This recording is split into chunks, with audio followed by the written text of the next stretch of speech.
Guys, ಕತಾರಲ್ಲಿ ಎಳ್ನೀರಿಗೆ ಎಷ್ಟು ಪರದಾಡಬೇಕು ಅನ್ಸ್ಬಿಟ್ಟಿದೆ. I really need ಎಳ್ನೀರು ಇವತ್ತು. ಸೊ ಸೂಪರ್ ಮಾರ್ಕೆಟಲ್ಲಿ ಕೇಳಿದ್ರೆ ವಿಯೆಟ್ನಾಮಿ ಎಳ್ನೀರಿದೆ ಅಂತಿದ್ದಾರೆ.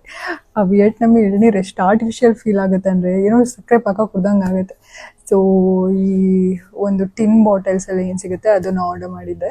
ಬಟ್ ಹೇಗಿರುತ್ತೆ ಅಂತ ಗೊತ್ತಿಲ್ಲ. I just want to try. ಏನೋ ನನಗೆ ಈ ಥರ ಎಲ್ಲ ಟ್ರೈ ಮಾಡೋದಕ್ಕೆ ಇಷ್ಟನೇ ಇಲ್ಲ. ಏನೋ ಟಿನ್ ಬಾಟಲ್ಸು ಆರ್ಟಿಫಿಷಿಯಲ್ ಫೀಲ್ ಆಗೋ ಥರ ಎಲ್ಲ ಎಳ್ನೀರು. ಸೊ ಲೆಟ್ಸ್ ಟ್ರೈ, ನೋಡೋಣ.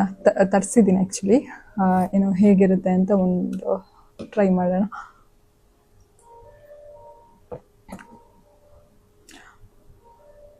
ಓಕೆ, ನಾಟ್ ಬ್ಯಾಡ್, ಚೆನ್ನಾಗೇ ಇದೆ. ಬಟ್ ರಿಯಲ್ ಎಳ್ನೀರು ಅನ್ಸೋದೇ ಇಲ್ಲ. ನಮ್ಮ ಮನೆಗೆ ಫೋನ್ ಮಾಡಿ ನಮ್ಮ ಅಪ್ಪನಿಗೆ ಹೇಳಿದ್ರೆ ಡೈಲಿ ತೋಟದಿಂದ ಕಿತ್ಕೊಂಬಂದು ಕೊಡೋರು. ಡೈಲಿ ಇಲ್ಲಿ ಬಂದ್ಬಿಟ್ಟು ಯಾವುದೋ ಈ ಥರ ಟಿನ್ ಬಾಟಲ್ ಕುಡಿಯೋ ಥರ ಆಗಿದೆ.